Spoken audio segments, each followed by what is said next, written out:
Imagine a single frozen frame that has haunted 3 generations, a man with jet-black eyebrows, a butcher's grin, and eyes that look like they've already seen the worst thing you can possibly imagine.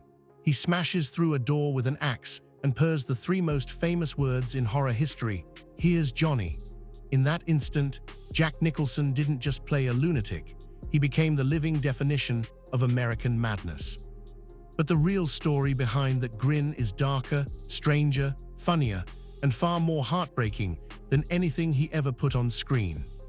This is the uncut, no commercial break, 10,000-word biography of the man who was lied to about his own mother for 37 years, who accidentally became a millionaire by turning down the role that made Rip Torn famous, who collected 3 Academy Awards while refusing to pretend he was anything close to a decent human being, who earned $90 million for painting his face purple and giggling, and who, at the age of 88, simply walked away from Hollywood and vanished into legend. Pour yourself something strong, because we're going all the way from a sleepy New Jersey drugstore to the blood-stained corridors of the Overlook Hotel and every unapologetic, glorious, messed-up mile in between. Neptune City, New Jersey, April 22, 1937. The country is still crawling out of the Great Depression, and a 19-year-old showgirl named June Frances Nicholson has just given birth to a boy she names John Joseph Nicholson. The father's name is left blank on the birth certificate. June is a knockout, red hair, dancer's legs, and dreams that do not include diapers. So she does what a lot of desperate, ambitious girls did in those days. She hands the baby to her own mother, Ethel Mae Nicholson, kisses the kid on the forehead, and goes back to the circuit. From that day forward, little Jack is told that the glamorous redhead who breezes into town every few months is his big sister June, and that the stern, chain-smoking woman raising him above the family drugstore is his mother. His father, a drunk window dresser named John Nicholson, disappears early and is barely a memory. The lie is airtight. It will hold for almost 4 decades. Jack grows up cocky, sarcastic, and convinced he's destined for something bigger than Jersey. Teachers hate him. Classmates love him. He gets expelled from Manasquan High School for telling a teacher exactly where to shove the homework. Twice he's voted class clown. He runs numbers for local bookies, chases girls, and stares west like the Pacific Ocean owes him money. In 1954, at 17, he stuffs a duffel bag, kisses Ethel goodbye, and takes a Greyhound bus to California to visit big sister June, who's now a working dancer and model in Los Angeles. He steps off the bus with $35 in his pocket and never really goes home again. Hollywood in the late 50s is still ruled by studio contracts and square-jawed leading men, but Jack lands a gopher job in MGM's cartoon department. One afternoon, he's horsing around doing impressions of Bugs Bunny and John Wayne when a producer looks up and says, "Kid, you're too much of a white-ass to be fetching coffee. Go be an actor." Jack signs up for classes with the legendary Jeff Corey, joins an off-loop theater called the Players Ring, and starts hanging around the exact people who are about to blow the doors off American cinema. He meets Roger Corman, the undisputed king of low-budget schlock, and for the next decade Jack becomes a fixture in drive-in exploitation flicks. He's the masochistic dental patient who gets eaten by a plant in the Little Shop of Horrors, the lovesick lieutenant in The Raven, the existential biker in Hell's Angels on Wheels. He makes $300 a week, shares a rat trap apartment with half of Hollywood's future directors, smokes an industrial quantity of marijuana, and starts writing screenplays because the acting gigs aren't paying enough to keep him in cigarettes. The most important movie nobody saw at the time is a 1967 LSD fever dream called The Trip, written by Jack Nicholson, starring Peter Fonda and Dennis Hopper, directed by Roger Corman.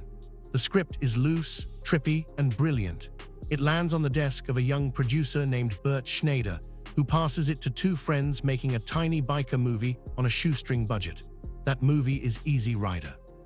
Dennis Hopper and Peter Fonda beg Jack to play George Hanson, the boozy Southern lawyer who steals the picture for 15 electric minutes. Jack reads the script, sees that the character dies halfway through, and says no thanks. He's tired of playing sidekicks who get killed off. The part goes to Rip Torn, who turns it down over money, and eventually lands with Rip's replacement, an unknown theater actor who will win an Oscar nomination for it. Jack, feeling generous, agrees to hang around as dialogue consultant for scale plus a tiny percentage of profits. Easy Rider cost $400,000 to make and grossed $60 million. Jack's points make him his first million before most people in America even know his name. The money is nice, but the breakthrough comes the following year. A young director named Bob Rafelson, fresh off creating The Monkees, casts Jack as Robert Dupia in 5 Easy Pieces, an oil rig worker who walked away from a privileged classical piano upbringing. The movie is quiet, devastating, and features the single greatest restaurant scene in film history, Jack trying to order toast and ending up telling the waitress to hold the chicken salad between her knees. Critics lose their minds. The Academy notices. Jack Nicholson, age 33, is suddenly nominated for Best Actor, and the industry realizes the grinning maniac from The Drive-In is one of the best actors alive.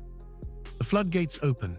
Carnal Knowledge in 1971, The Last Detail in 1973, Chinatown in 1974, each one a masterpiece, each one earning another Oscar nomination. In The Last Detail, he plays a Navy lifer so foul-mouthed the word "fuck" appears more times than in any movie before it. In Chinatown, he's Jake Gitz, the private eye who gets his nose sliced open and spends the rest of the picture trying to solve a mystery that will destroy him. Roman Polanski directs like a dictator, once chasing Jack around the set with a gun to make him angrier. Jack later says Polanski got the performance he wanted, but he never worked with the man again. And then comes the role that changes everything. Producer Michael Douglas has been trying to get Ken Kesey's novel One Flew Over the Cuckoo's Nest made for years. Every major star in Hollywood turns it down.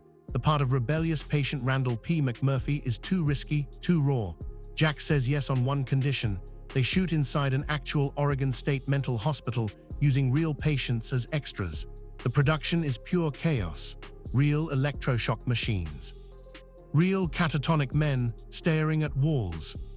Jack moves into the ward for weeks, playing basketball with patients, learning their rhythms. When the film premieres in 1975, it sweeps the Oscars: picture, director, actor, actress, screenplay, only the second movie in history to pull the Grand Slam. At 38 years old, holding his first Academy Award, Jack Nicholson is officially the most dangerous man in American movies. 5 years later, Stanley Kubrick calls. The conversation lasts exactly 90 seconds.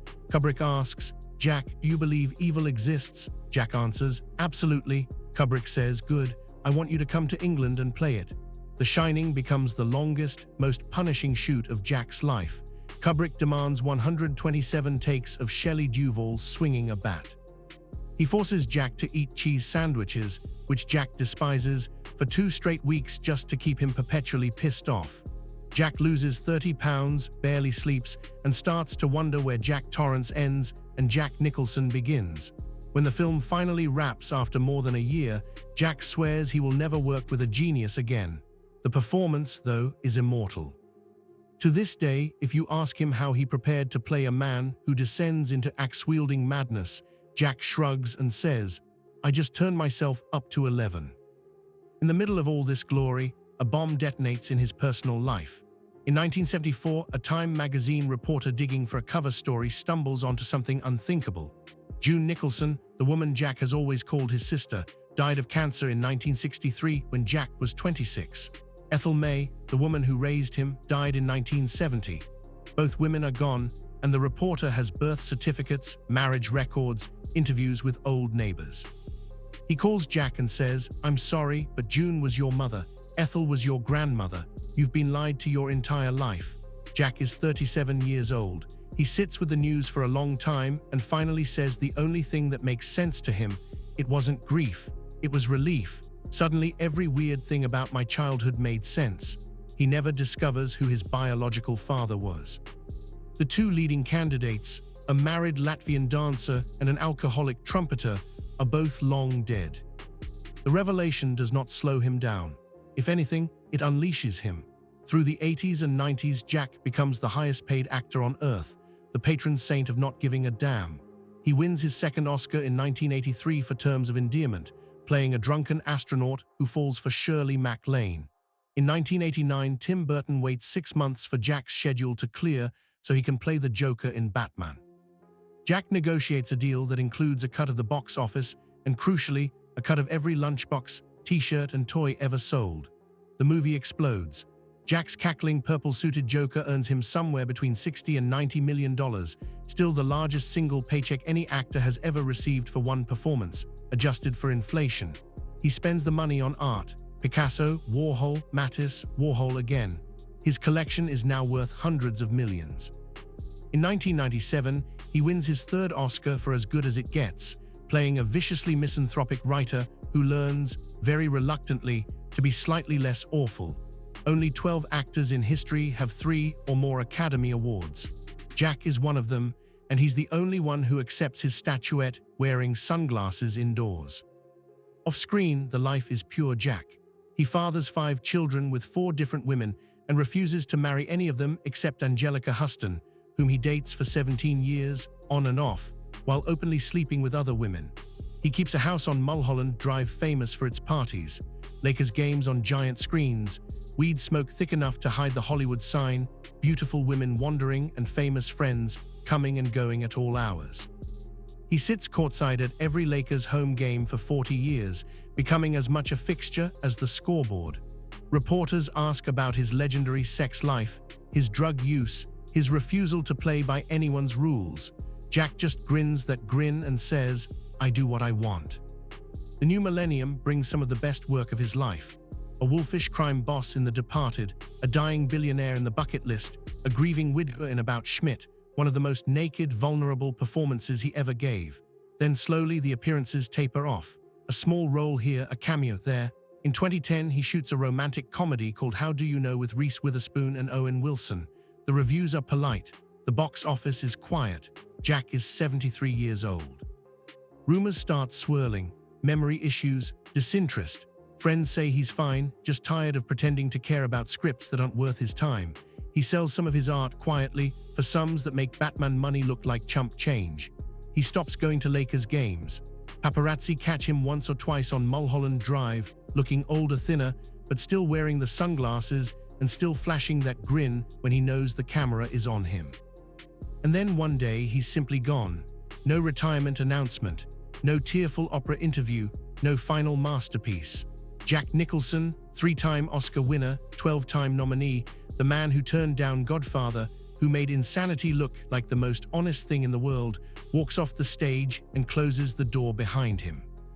As of 2025, at 88 years old, he lives quietly in the same house on Mulholland, surrounded by paintings most museums can only dream of owning. Friends who visit say he still laughs at his own movies, still does the eyebrows when someone asks for "Here's Johnny," still keeps a joint in the freezer just in case the mood strikes. He hasn't made a film in 15 years, and he never will again. Jack Nicholson didn't just act crazy on screen.